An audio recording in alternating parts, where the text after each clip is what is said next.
Hello friends, आप सबका स्वागत है मेरे चैनल शिक्षा सारथी में। जैसा कि आप जानते हैं कि हम लोग DEC 1 की पढ़ाई कर रहे हैं, diploma in early childhood care and education की जो फर्स्ट कोर्स है DEC 1, उसकी हम लोग पढ़ाई कर रहे हैं। तो हम लोगों ने उसका यूनिट 1, 2, 3 कंप्लीट कर दिया है। आज हम लोग यूनिट 4 कर रहे हैं, जो कि ब्लॉक 1 के अंडर है और उसमें टोटल 7 ब्लॉक्स है। तो हम लोग ब्लॉक 1 के यूनिट 4 को कर रहे हैं। यूनिट 4 का पार्ट 1, पार्ट 2 वीडियो मैंने कंप्लीट कर दिया। आज हम उसका पार्ट 3 वीडियो करेंगे। पार्ट 1, पार्ट 2 में हम लोगों ने देखा कि बच्चों की क्या ज़रूरतें होती हैं, ठीक है, और यूनाइटेड नेशन ने बच्चों के अधिकार क्या हैं वो भी बताए हैं कि बच्चों को इक्वालिटी का अधिकार है, समानता का, स्पेशल सुरक्षा का, उनको एक नाम मिलना चाहिए और उनको एक देश का नाम मिलना चाहिए। फिर हमने ये भी देखा कि उनको अच्छे स्वास्थ्य का, अच्छे पोषक खाने का और रहने का और ये मेडिकल फैसिलिटीज़ उनको मिलना चाहिए। हमने ये भी देखा कि बच्चे जो स्पेशल नीड्स के बच्चे होते हैं, यानी जिनमें जो विकलांग बच्चे होते हैं, डिसेबिलिटी जिनमें होती है, उनको स्पेशल ट्रीटमेंट मिलना चाहिए, इसका भी उनको अधिकार है। बच्चे को शिक्षा का अधिकार है, बच्चे को प्यार और समझ का भी अधिकार है कि उनको प्यार और समझ मिले। सोसाइटी का ये ड्यूटी है कि वो उनको प्यार और उनको समझे, उन्हें प्यार दे और समझे। इसी तरह जो है, जब भी किसी तरह की प्राकृतिक आपदा आएगी तब बच्चे को सबसे पहले सुरक्षा देनी चाहिए। फिर किसी भी तरह के नेगलेक्ट से, कि बच्चे पे ध्यान कोई नहीं दे रहा है या कोई क्रूर व्यवहार कर रहा है या शोषण हो रहा है, उन सब से बच्चे को बचाना चाहिए और वो ही उसका अधिकार है। इसी तरह किसी भी तरह का अन्याय बच्चे पे हो रहा हो, कि अगर वह एक पर्टिकुलर जाति का है, पर्टिकुलर रंग का है, पर्टिकुलर धर्म का है, उस नाम पे अगर बच्चे पे अधिकार कोई अन्याय हो रहा है तो उससे सुरक्षित रहने का भी उसको अधिकार है, ठीक है। तो ये सारे अधिकार किसने बताए थे? यूनाइटेड नेशंस ने बताए हैं ये सारे अधिकार, ठीक है। अब जो है, हमारे देश में किस तरीके से क्या क्या कदम उठाए हुए हैं ताकि बच्चों की ज़रूरतों को पूरा कर सके, वो हम लोग पढ़ेंगे। Directive principles of the Indian constitution, ठीक है। हमारे भारत के संविधान में कुछ डायरेक्टिव प्रिंसिपल्स हैं जो उन्होंने लिखे हैं बच्चे के अधिकार के बारे में, ठीक है। ये जो UN ने अपना बच्चों के अधिकार के बारे में कहा था, कब? 1959 में कहा था, declaration of the rights of child in 1959। उसके पहले ही जो है, जो हमारे संविधान बनाने वाले लोग थे, डॉक्टर BR अम्बेडकर और उनके साथ दूसरे लोग थे, उन लोगों ने यह एहसास किया था कि बच्चों की ज़रूरतों को पूरा होने का महत्व क्या है। इसलिए उन्होंने संविधान में कुछ ऐसे गाइडलाइंस दिए हैं, कुछ ऐसे नियम बताए हैं, जिनको अगर माना जाए तो वह बच्चों की ज़रूरतों को पूरा कर सकेगा, उन नियमों को अगर लोग माने तो, ठीक है। ये सारे जो हैं संविधान में गाइडलाइंस की तरह के हैं, मतलब कि जो लोगों को सुझाव जैसे दिए जा रहे हैं, ये कोई कानून नहीं है। तो 3 गाइडलाइन बच्चों के संदर्भ में है। कोई भी बच्चा जो कि 14 साल से कम उम्र का है, वह कभी भी उसको किसी भी फैक्ट्री में रोज़गार नहीं देना चाहिए, फैक्ट्री में उसे काम नहीं कराना चाहिए और किसी भी ऐसे काम धंधे में उसे लगाना नहीं चाहिए जो कि उसके लिए बहुत ही नुकसानदेह साबित होगा, जो कि बहुत ही ख़तरनाक होगा उसके लिए, उसके स्वास्थ्य के लिए या उसके जान के लिए, जिसमें खतरा होगा। ये पहला गाइडलाइन था, ठीक है। दूसरा गाइडलाइन क्या दिया हमारे संविधान ने कि हमारी सरकार यह ध्यान देगी, यह नज़र रखेगी कि जो टेंडर एज के बच्चे हैं, बहुत ही कोमल उम्र के बच्चे जो हैं, छोटे बच्चे हैं, जो उनके साथ वो अब्यूज़्ड ना हो, मतलब उनके साथ बहुत ही बुरा बर्ताव ना हो, बुरा व्यवहार ना हो, उनका शोषण नहीं किया जा सके। हाँ, और सिर्फ चूँकि उनको ज़बरदस्ती काम धंधे में नहीं लगाया जाए। अगर उनके परिवार को पैसे की ज़रूरत है तो उनको ज़बरदस्ती काम धंधे में नहीं लगाया जाए, जो कि उनकी उम्र के लिए ठीक नहीं है ना। जैसे कि बहुत छोटे बच्चे होते हैं, उनको होटल में बर्तन धोने के लिए लगा दे, तो ये ठीक नहीं है। उनकी उम्र के हिसाब से जो है, ये कोमल बच्चे जो हैं उनको किसी काम धंधे में नहीं लगाना चाहिए। बस परिवार के लिए, चूँकि वो पैसे कमाए इसीलिए काम धंधे में लगाते हैं गरीब परिवार के माता पिता, पर यह सही नहीं है, नहीं लगाना चाहिए, ठीक है। बच्चे को ये अवसर मिलना चाहिए, ये फैसिलिटीज़ मिलनी चाहिए, है ना, ये ताकि वो जो है अपने आप को एक स्वस्थ मैनर में, स्वस्थ तरीके से वह अपने आप को उनका विकास कर सके, ठीक है, ताकि उनका विकास एक स्वस्थ तरीके से हो सके और उनको ऐसे हालात मिले जहां आज़ादी हो और मान सम्मान उन्हें मिल रहा हो, ठीक है। उनको किसी भी तरह के शोषण और अन्याय से उन्हें बचाना है। साथ ही साथ बहुत सारे घरों के लोग बच्चों को छोड़ देते हैं अकेला बाहर, हमेशा के लिए बाहर मतलब छोड़ के उन्हें बच्चों को चले जाते हैं, अबांडमेंट कर देते हैं। तो वो चीज़ नहीं होना चाहिए, बच्चों को उससे बचाना है, ठीक है। तीसरा जो गाइडलाइन है जो कि गवर्नमेंट ने सुझाव दिया है या लोगों को बताया ऐसा करना चाहिए, वो ये है कि ये जो हमारा संविधान बना, जो कि 1950 में बना, तो 1950 के बाद 10 साल के भीतर हमारी सरकार यह कोशिश करेगी कि जितने भी बच्चे हैं जिन्होंने जो है 14 साल की उम्र अभी पूरी नहीं की है, उन सबको फ्री एंड कंपलसरी एजुकेशन दिया जाए, मतलब उनको मुफ्त शिक्षा दी जाए और बिल्कुल ज़बरदस्ती उनको शिक्षा दी जाए, जब ज़रूरी शिक्षा दी जाए, उनको 14 वर्ष की उम्र तक उन फ्री शिक्षा दी जाए, है ना। सरकारी स्कूलों में उनसे एक भी पैसा नहीं लिया जाए और उन्हें बुला बुला के शिक्षा दी जाए। यह गवर्नमेंट का टारगेट था कि 1960 तक जो है संविधान बनने के 10 साल बाद तक वो लोग यह काम करेंगे, ठीक है। हाँ, गवर्नमेंट बहुत कोशिश कर रही है, पर हाँ, सारे ये जितने गोल्स गवर्नमेंट ने बनाए थे, जितने टारगेट गवर्नमेंट ने लिए थे, वो सारे वो पूरा नहीं कर पाए हैं। बहुत सारे हमारे जनसंख्या के जो बड़ा टुकड़ा है जनसंख्या का, वह अभी भी शिक्षा जैसी फैसिलिटी का उपयोग नहीं कर पा रहा है। ऑल्दो गवर्नमेंट हमारी मुफ्त शिक्षा दे रही है, पर वो मुफ्त शिक्षा का उपयोग नहीं कर पा रहा है, उसका फ़ायदा नहीं उठा पा रहे हैं। सारे ही स्टेट्स में, सारे ही राज्यों में प्राइमरी एजुकेशन पूरा फ्री है ना। छोटे क्लासेस में 5 क्लास तक तो सारा ही एजुकेशन फ्री है। हाँ, फिर भी जो है जितने बच्चे जो हैं स्कूल जाते हैं, उनमें से आधे बच्चे ही प्रतिदिन स्कूल आ रहे हैं और आधे नहीं आते हैं, ठीक है।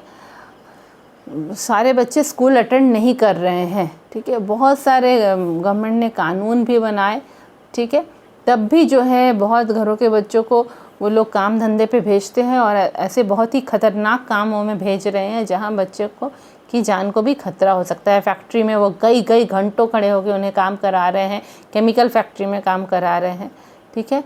तो जो है ये जो उनको रोज़गार देने वाले जो उनके मालिक सब हैं, वो लोग क्या करते हैं कि वो कानून में जो छोटे बड़े ये रह जाते हैं ना, कानून में छोटे छोटे लूप होल्स जिनको हम बोलेंगे, कि कानून को वो तोड़ मरोड़ के इस तरीके से बोलते हैं कि नहीं, हम बच्चों को जो काम करा रहे हैं वो सही है। हाँ, मतलब कानून का गलत उपयोग कर रहे हैं वो, जो कानून में कुछ लिखा हुआ है गलत उपयोग करके वो अपने बात को सही साबित करते हैं और बच्चों से काम करा रहे हैं, ठीक है। और बच्चे तो गरीबी के कारण काम करने के लिए मजबूर हैं ही, उनके माता पिता मजबूर है कि उन्हें काम कराएंगे, ऐसा भी हो रहा है, गरीबी के कारण भी हो रहा है, ठीक है। तो ये सब हम लोगों ने पढ़ा directive principles of the Indian constitution के, हमारा संविधान क्या कहता है। अब आगे हम लोग पढ़ेंगे नेशनल पॉलिसी फॉर चिल्ड्रन, कि आखिर हमारे देश में बच्चों के लिए क्या पॉलिसी बनाई गई है, ठीक है।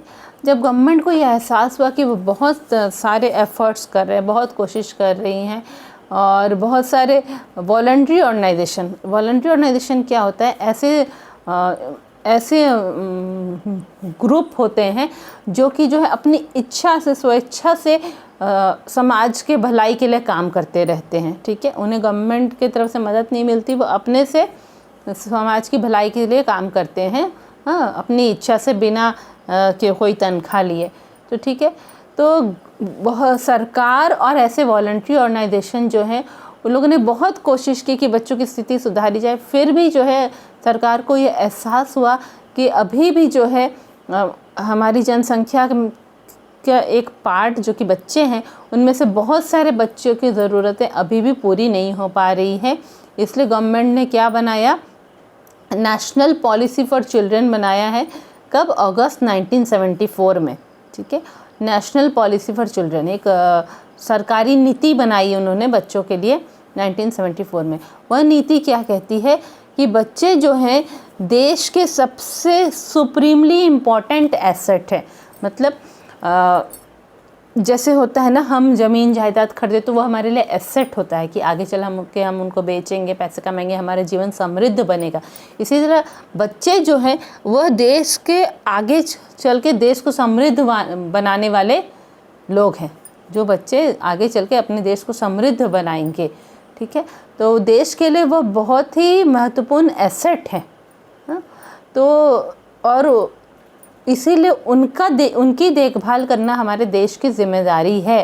तो इन सबको टारगेट पूरा करने के लिए यह पॉलिसी जो है उसने बहुत सारे तरह के नियम बनाए हैं, जिसमें वह कहता है कि गवर्नमेंट ऐसे प्रोग्राम लॉन्च करेगी, ऐसे प्रोग्राम स्टार्ट करेगी गवर्नमेंट, ताकि बच्चों की जो स्वास्थ्य की ज़रूरतें हैं वह पूरी हो, पोषण की ज़रूरतें हैं वह पूरी हो, और जो शिक्षा की ज़रूरतें हैं बच्चों की वह पूरी हो। गवर्नमेंट इस तरह के नए नए प्रोग्राम बनाएंगी। साथ ही साथ बच्चे को क्रूरता से और जो है शोषण से कैसे बचाया जा सके उसके लिए भी गवर्नमेंट प्रोग्राम्स बनाएंगी। ठीक है, इन सारे प्रोग्राम के बारे में हम लोग हमारे DC1 के लास्ट ब्लॉक में पढ़ेंगे, जो कि ब्लॉक 7 है। उसमें हम ये सारे प्रोग्राम्स के बारे में पढ़ेंगे। अब आगे हम लोग पढ़ेंगे चाइल्ड केयर सर्विसेज। ठीक है, कि बच्चों की देखभाल करने के लिए जो कैसे सर्विस उन्हें देनी चाहिए। ठीक है, अब आपने अभी तक यह समझ लिया होगा कि क्या ज़रूरत है कि बच्चों के लिए प्रोग्राम प्लान करनी चाहिए, जो कि उनको मदद करेगा कि उनकी जो ज़रूरतें हैं वह पूरी हो, उनके अधिकार सारे उन्हें मिल रहे हों। ठीक है, तो जब ये प्लानिंग करता है कोई, कि सर्विसेज की प्लानिंग करता है कि क्या उनके लिए करना चाहिए बच्चों के लिए, तो एक बात उन सबको अपने मस्तिष्क में रखनी पड़ती है कि बच्चों की उम्र के बारे में सबको अपने मस्तिष्क में वो बातें रखनी पड़ती हैं कि बच्चों की उम्र देख के वह प्रोग्राम बनाएंगे, और कितने दिन का वो सर्विस देंगे वो बच्चे को, कितने दिन के लिए वो बच्चे को वह प्रोग्राम फ़ायदा करेगा, उसके बारे में भी सोचना पड़ता है। कितना लंबा वह सर्विसेज का प्रोग्राम रहेगा, कितना लंबा। साथ ही साथ किन चीज़ों को उस प्रोग्राम में डालना है जो बच्चे को फ़ायदेमंद साबित हो। ठीक है, वो जो सर्विसेज है, जो काम किया जाएगा, वो उन बच्चों के लिए होगा जो अपने परिवार के साथ रह रहे हैं, या फिर उन बच्चों के लिए जिन्हें छोड़ दिए हैं उनके माता पिता ने, या फिर अनाथ बच्चों के लिए है, या उन बच्चों के लिए है जो कि स्पेशल नीड्स वाले बच्चे हैं, विकलांग बच्चे हैं, उनके लिए है। ठीक है, तो ये जो भी काम उनके लिए किया जाएगा, उनको जो भी सर्विसेज दी जाएगी, वो उनको कुछ घंटों के लिए प्री स्कूल में दी जाएगी, या हर दिन 8 घंटों के लिए कोई क्रैच में दिया जाएगा, या डे केयर सेंटर में दिया जाएगा। ठीक है, या फिर जो उनको सर्विसेज दी जाएंगी, उनको जो उनके लिए जो काम किया जाएगा, गतिविधियाँ मतलब उनके लिए जो सरकार काम करेगी, वो हो सकता है कि बच्चों को अपने पास ही हॉस्टल में रख के वो सरकार उन्हें पोषक खाना दे या उनके स्वास्थ्य की देखभाल करे। ठीक है, और जो है हो सकता है कि अलग अलग प्रोग्राम में अलग अलग सर्विसेज दी जा रही हों। कहीं उनके स्वास्थ्य को देखा जा रहा हो, किसी प्रोग्राम में उन्हें पोषक खाना दिया जा रहा हो, किसी प्रोग्राम में उन्हें शिक्षा से जोड़ा जा रहा हो, या फिर हो सकता है गवर्नमेंट इन तीनों को एक साथ जोड़ के भी सर्विसेज उनको दे। ठीक है, तो इस तरह से प्लानिंग करनी पड़ती है कि बच्चों को किस तरह की सर्विसेज देनी है, किस तरह के काम बच्चों के लिए करने हैं, और किस तरह के प्रोग्राम बना रहे हैं। ठीक है, इसमें अब क्रैच या डे केयर सेंटर जो है, क्या है कि बड़े बड़े शहरों में, यहाँ आजकल तो छोटे शहरों में भी स्त्रियां भी नौकरी के लिए जाती हैं, या फिर लो लेवल ऑफ सोसाइटी में देखेंगे जो स्त्रियां इनफैक्ट मजदूर का भी काम करती हैं, उनके भी छोटे छोटे बच्चे होते हैं। तो क्या होता है कि उनको भी काम पे जाना पड़ता है। इसलिए गवर्नमेंट ने जो बड़े बड़े शहर हैं वहाँ तो क्रैच बने हुए हैं, जहाँ की प्राइवेटली बनाए हैं लोगों ने, और वहाँ माताएं अपने बच्चों को छोड़ के जाती हैं। बदले में वो लोग मंथली कुछ पैसे लेते हैं और दिन भर वो बच्चे की देखभाल करेंगे, बच्चे को खिलाएंगे, खिलाएंगे और कुछ कुछ पढ़ाएंगे, खेलने देंगे। ठीक है, ऐसे क्रैच या डे केयर सेंटर होते हैं। इसी तरह से हमारी सरकार ने भी छोटे छोटे गाँव में, ब्लॉक्स में डे केयर सेंटर बनाए हैं, जिन्हें हमारी सरकार क्या कहती है, आंगनवाड़ी बोलती है। तो वहाँ पे जो गांव की महिलाएं बाहर काम करने जाती है, तो वो अपने बच्चों को वहाँ पे छोड़ देती हैं। ठीक है, तो ये जो कोर्स है एक्चुअली ये प्री स्कूल से ही रिलेटेड कोर्स है, जिसमें छोटे बच्चों के लिए ही बताया जा रहा है, स्कूल के पहले के उनके लिए।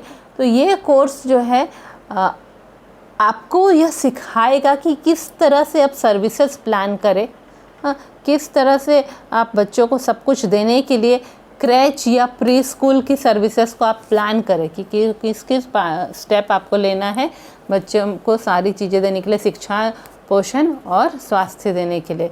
ठीक है, तो ये प्रोग्राम एक्चुअली आप लोग ये जो कोर्स कर रहे हैं उसी के लिए कर रहे हैं।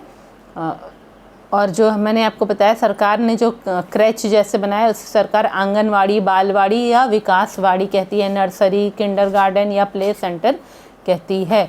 ठीक है, जो है क्रैच जो है जहाँ पे क्रैश जो है जहाँ बच्चों को माताएं रखती हैं वो सारे दिन की केयर बच्चों को देती हैं। ठीक है, और जो प्री स्कूल है वो छोटे बच्चों के लिए सेंटर है। किन बच्चों के लिए? जो 3 से 5 साल के बच्चे हैं उनके लिए प्री स्कूल है। प्री स्कूल का अलग अलग नाम है, मैंने जैसे आपको बताया anganwadi, balwadi, vikaswadi, nursery, kindergarten, play centre, ये सब। ठीक है, तो क्रैच और प्री स्कूल में सबको यह ज़रूरत हो क्रैच और प्री स्कूल में क्या है कि हम लोग को किस तरह के काम वहाँ पे करने हैं। तो वहाँ पे हमको बच्चों की शारीरिक ज़रूरतों के बारे में देखना है कि बच्चे की शारीरिक देखभाल ठीक हो रही है कि नहीं, स्टिमुलेशन हो रहा है कि नहीं, बच्चे में ये उत्साह जागृत हो रही है कि नहीं अपने आसपास के इवेंट्स को देख के कि वह आगे बढ़े, बच्चों का लालन पालन ठीक से हो रहा है कि नहीं, ताकि उनका विकास सही तरीके से हो सके। तो यानी कि अलग शब्दों में कहेंगे तो ये जो क्रैच और प्री स्कूल जिसके बारे में हम पढ़ाई कर रहे हैं वह बच्चों के आरंभिक बचपन के समय उनकी कैसी देखभाल होनी चाहिए और उन्हें कैसे शिक्षा मिलनी चाहिए इससे जुड़ी हुई है। ठीक है, तो जितने भी चाइल्ड केयर सर्विसेज है वो सब ऐसे ही हैं। अब है need for child care services. आखिर चाइल्ड केयर सर्विसेज की ज़रूरत ही क्यों है? आप ये जानते हैं कि गवर्नमेंट ने सरकार ने बहुत सारे ऐसे प्रोग्राम शुरू किए हैं आरंभिक बचपन में देखभाल के लिए और शिक्षा के लिए। ठीक है, कुछ ऐसे प्रोग्राम जो है वो डे केयर सेंटर के रूप में है जो सारे दिन बच्चों की देखभाल करता है, और कुछ जो है प्री स्कूल के रूप में है। ये सारी सर्विसेज देना बच्चों को ये बहुत ज़रूरी है, क्योंकि बहुत सारे ऐसे परिवार हैं जिनके पास ये रिसोर्सेज नहीं है, उनके पास ऐसे साधन नहीं है कि वो बच्चों की सारी ज़रूरतों को पूरा कर सके। ठीक है, पर हाँ ये जो सर्विसेज गवर्नमेंट दे रही है ये जो है कुछ बच्चों के लिए ही लिमिटेड है, कुछ ही बच्चों को यह मदद कर पा रही है। तो ऐसी ज़रूरत है कि ये जो है सर्विसेज वो ज़्यादा बच्चों को मिले और कुछ ही बच्चों तक लिमिट नहीं हो। ठीक है, इसलिए ऐसी सर्विसेज बढ़ानी चाहिए, ज़्यादा प्री स्कूल और डे केयर सेंटर खोलने चाहिए। अब क्रैच की जो सर्विसेज है या क्रैश की जो सर्विसेज है वो बहुत ज़रूरी है, क्योंकि बहुत सारी ऐसी स्त्रियां हैं जो अपने परिवार के बाहर जाके काम करती हैं और ऐसी स्त्रियों के नंबर भी बढ़ते जा रहे हैं। आजकल ज़्यादा से ज़्यादा स्त्रियां बाहर काम कर रही है। ऐसे हालात में जो माता है वो ज़्यादातर समय, दिन के ज़्यादातर समय वह घर से बाहर है, तो उसके पास 4 ही ऑप्शन होते हैं बच्चों के बारे में कि वह बच्चे कोई एक किसी को वो किराए में किसी स्त्री को रखे जो दिन भर रहकर बच्चे की देखभाल करे, या फिर वह बच्चे को अपने काम वाली जगह पे लेके जाए, या फिर वह बच्चे को किसी परिवार के बड़े सदस्य के बारे में के पास छोड़ के जाए, या फिर वह बच्चे को किसी बड़े बच्चे की देखभाल में घर में छोड़कर जाए, अपने ही बड़े बच्चे की देखभाल में घर पर छोड़ के जाए। पर जो है ये सारे ऑप्शन का लिमिटेशन है ना।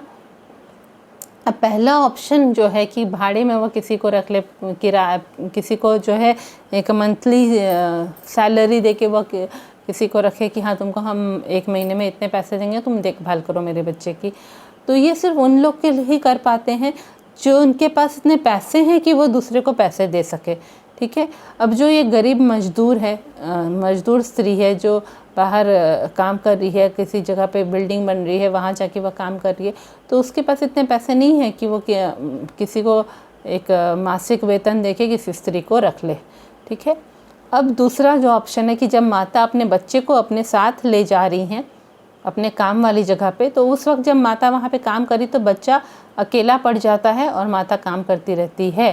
ठीक है, वह बच्चा दूसरे बच्चों के साथ खेल सकता है, पर जो है वो जो उसको इंटरेक्शन मिलना चाहिए कि हाँ कोई एक बड़ा उसकी देखभाल कर रहा है, वह उसे नहीं मिल पाएगा, ठीक है, क्योंकि उसकी माता तो काम में बिज़ी रहेंगी। तो जो तीसरा अल्टरनेटिव जो है कि माता किसी घर के बड़े सदस्य के बारे में पास अपने बच्चे को छोड़ के जाए, तो वो भी बहुत लिमिटेड है। वो तभी पॉसिबल है जब घर में कोई बड़ा सदस्य हो, ठीक है।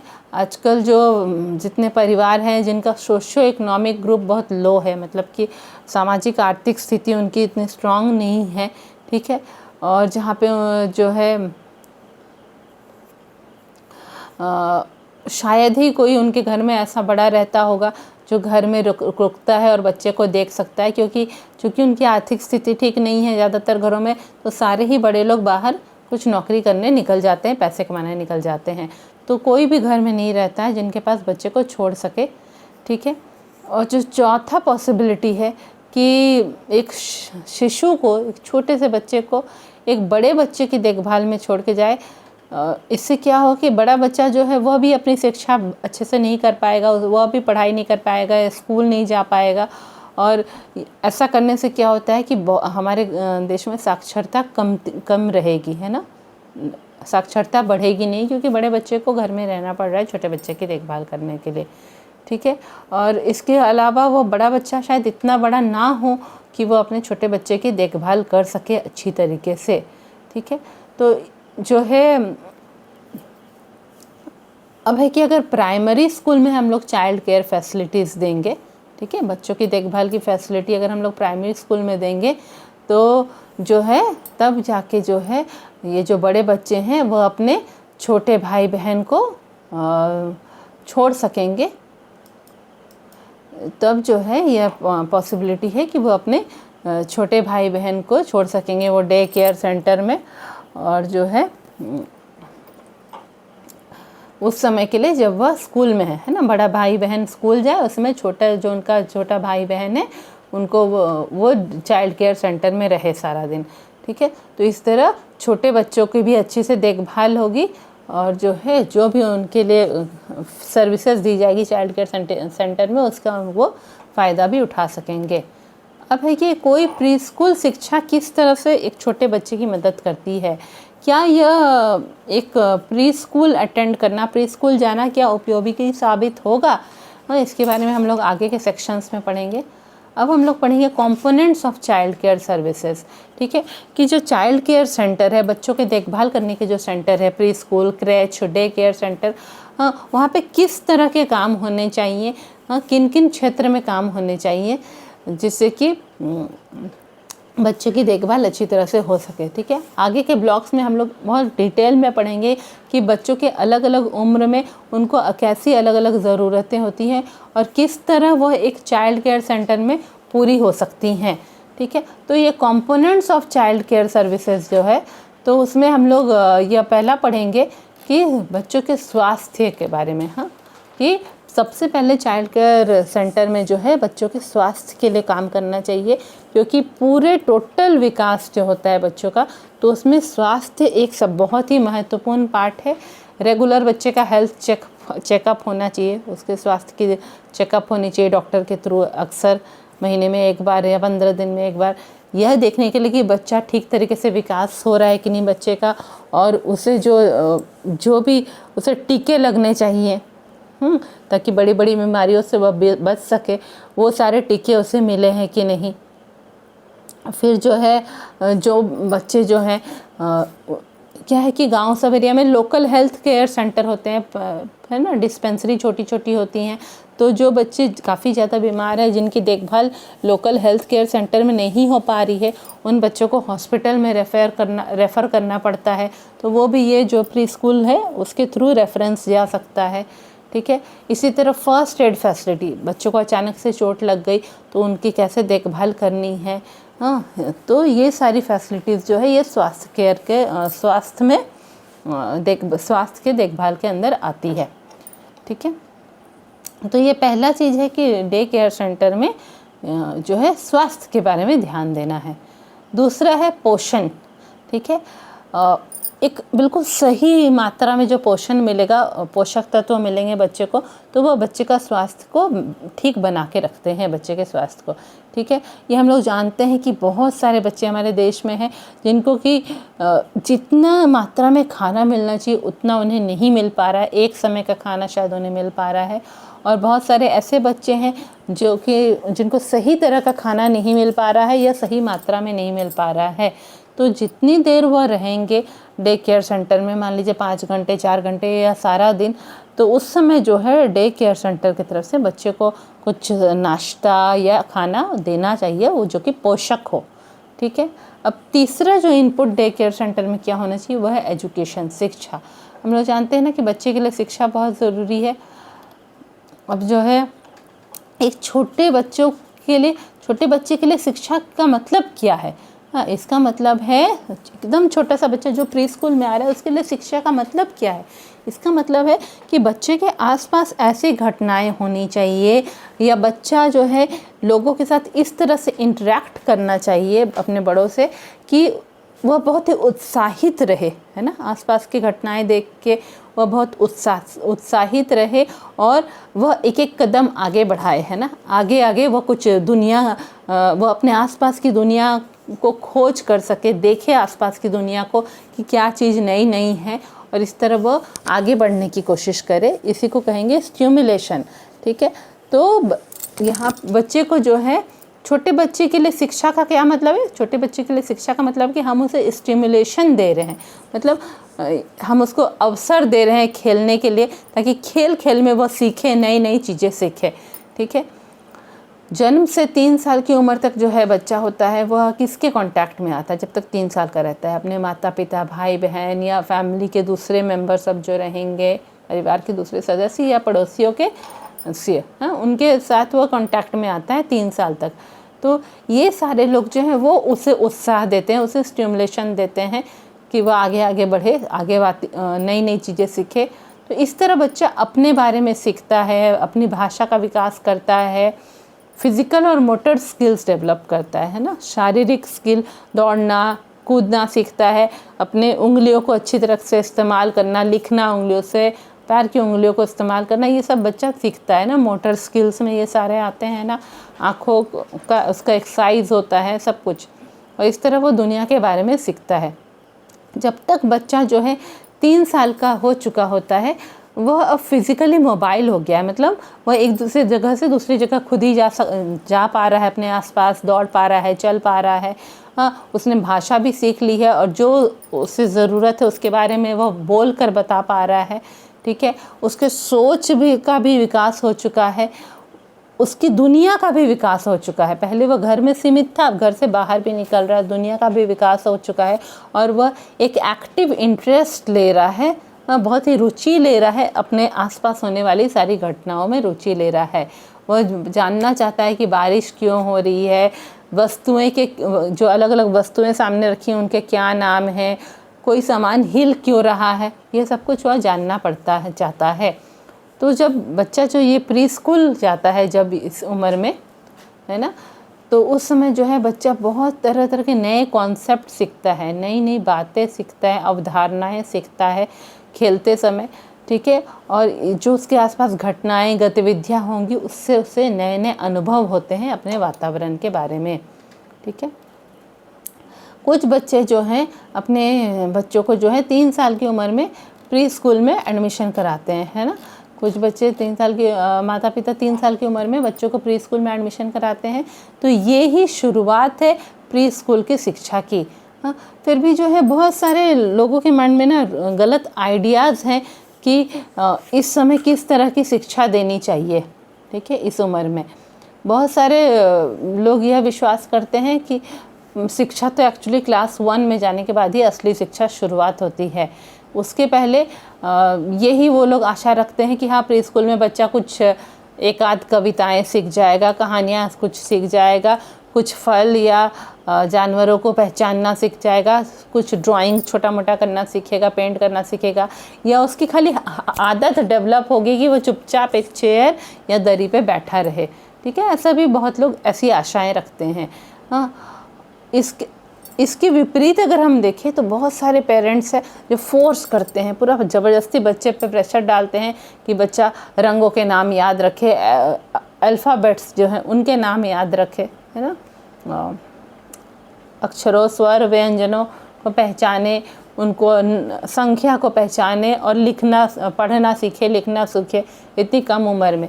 ठीक है, उन लोगों को लगता है कि ये जो शुरुआत की उम्र है इसको बर्बाद नहीं करनी चाहिए, और इस समय बिल्कुल जैसे स्कूल में पढ़ाई होगी वैसे पढ़ा लेना चाहिए बच्चों को। तो ऐसे लोगों को यह एहसास नहीं होता है कि बच्चा अभी इस तरह के फॉर्मल एजुकेशन के लिए तैयार नहीं है, इस तरह के स्कूली एजुकेशन के लिए बच्चा अभी तैयार नहीं है कि उसे आप लगातार खूब पढ़ाएं, इस तरह के शिक्षा के लिए अभी वह तैयार नहीं है। तो इस तरह उस समय जो बच्चे को ज़बरदस्ती फोर्स अगर हम करेंगे सीखने के लिए, तो वह बच्चे के ऊपर एक बोझ के जैसा हो जाएगा और वह स्कूल से डरने लगेगा। ठीक है, असली जब स्कूल का समय आएगा तो वह स्कूल नहीं जाना चाहेगा। तो जो माता पिता यह सोचते हैं कि नहीं प्री स्कूल में ज़्यादा कुछ तो होता नहीं है, ज़्यादा कुछ तो बच्चा सीखता नहीं है, तो वह उस समय के जो नाजुक पीरियड वह बच्चे का होता है, बच्चे की उम्र का नाजुक पीरियड होता है, जब बच्चे को अवसर मिल रहा है खेलने के लिए और एक्सप्लोरेशन करने के लिए, अपने आसपास खोजबीन करने के लिए, जिससे कि बच्चे के शरीर और मस्तिष्क का डेवलपमेंट होगा, वो सारे अवसर वो बच्चे के लिए खो देते हैं। जो माता पिता सोचते हैं कि नहीं प्री स्कूल ज़रूरी नहीं है, हाँ, जो और कुछ लोग जो सोचते हैं कि नहीं ये शुरुआत की जो उम्र है इसी समय बच्चे को ज़्यादा पढ़ाना चाहिए क्योंकि बच्चा अभी सीख पा रहा है, तो वो भी बच्चे के ऊपर एक बोझ डाल देते हैं। मतलब दोनों ही सोच गलत है।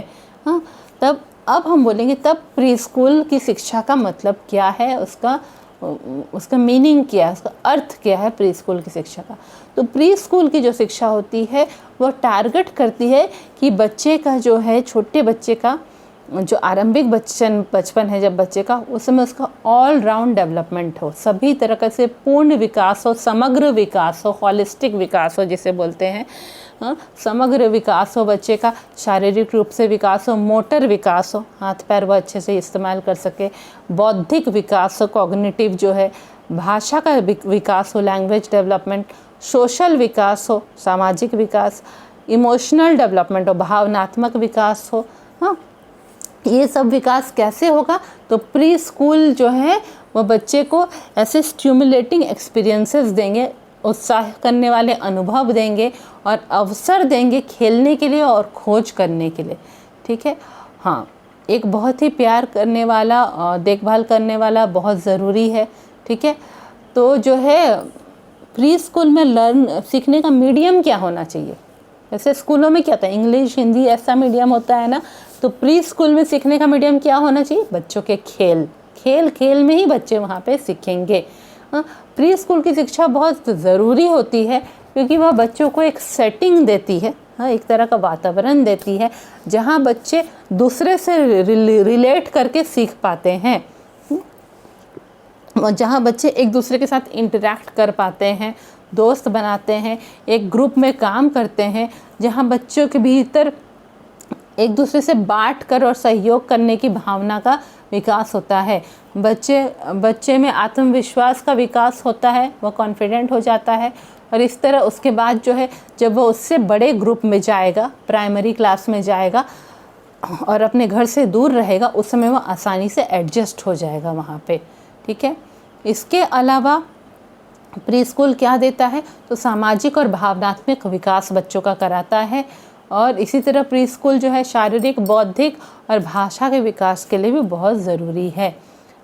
देखा गया है कि जो बच्चे जो होते हैं जिनको कि किसी तरह का उत्साह वाला वातावरण मिला हो या घटनाएं उनके आसपास उत्साहित करने वाली हो, उनके आरंभिक वर्षों में, उनके आरंभिक बचपन में, वो आगे चल के जब प्राइमरी स्कूल में जाते हैं तो बहुत अच्छे से वहाँ पे डील करते हैं, प्राइमरी स्कूल में अच्छे से एडजस्ट कर जा पाते हैं और जो है वो स्कूल जल्दी छोड़ेंगे नहीं। ऐसा नहीं है कि वो 1-2 क्लास पढ़े, 3 क्लास से स्कूल जाना छोड़ दिए। बहुत सारे ऐसा होता है ना, गवर्नमेंट स्कूल में हम लोग देखते हैं बच्चे शुरू में आएंगे फिर उनका इंटरेस्ट खो देता है वो, और 3-4 क्लास में बच्चे स्कूल आना बंद कर देते हैं। इसीलिए क्यों, क्योंकि वो इतना एडजस्ट नहीं कर पाते हैं।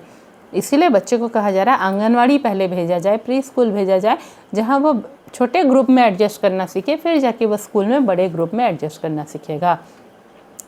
जो बच्चा जिसने एक प्री स्कूल अटेंड नहीं किया है, उसके लिए एक प्राइमरी स्कूल बिल्कुल ही अनजाना क्षेत्र रहेगा, जिससे वह पहचानता नहीं होगा। हो सकता है कि हर दिन का जो रूटीन होगा स्कूल में, कि सुबह आप यूनिफॉर्म पहन के आएंगे, प्रेयर होगा, फिर 1 क्लास, फिर 2 क्लास, इस रूटीन के साथ वो के लिए वह तैयार ना हो, क्योंकि वह घर में तो आराम से रह रहा था। तो जब वो रूटीन काम होने लगेगा, शायद उसे अच्छा नहीं लगे और उसे अनप्लीजेंट लगे, उसे बहुत ही ख़राब लगे वहाँ पे, और वह उसे इच्छा हो कि वह स्कूल छोड़ दे।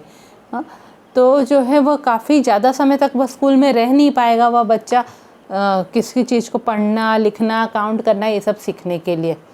ठीक है, तो एक तरह से हम कह सकते हैं कि प्री स्कूल की जो शिक्षा है वो बच्चे को तैयार कराती है फॉर्मल स्कूलिंग के लिए। एक प्रॉपर जो स्कूल होता है वहाँ जाने के लिए बच्चे को प्री स्कूल की शिक्षा तैयार करती है। ठीक है, तो आपने इस यूनिट में पढ़ा कि बच्चे जो हैं उत्साहित होते हैं, खेल खेल से ही उत्साहित होते हैं और सीखते हैं नई बातें। ठीक है, तो आरंभिक बचपन में जो है सिखाने का मीडियम क्या होना चाहिए? खेल, खेल खेल में सिखाए। ठीक है, हम लोग आगे के यूनिट में पढ़ेंगे कि आखिर खेल का क्या रोल है विकास में। ठीक है, वो हम लोग आगे की यूनिट में पढ़ेंगे। ये यूनिट 4 आपका आज कंप्लीट हो गया। ठीक है, अगर आप लोग को मेरा वीडियोस पसंद आ रहा है तो जल्दी जल्दी सब्सक्राइब कर दीजिए, ताकि मैं उत्साहित होकर और नए नए वीडियो बनाऊं। ठीक है, जल्दी हम लोग यूनिट 5 की न्यू वीडियो में मिलेंगे। Thank you.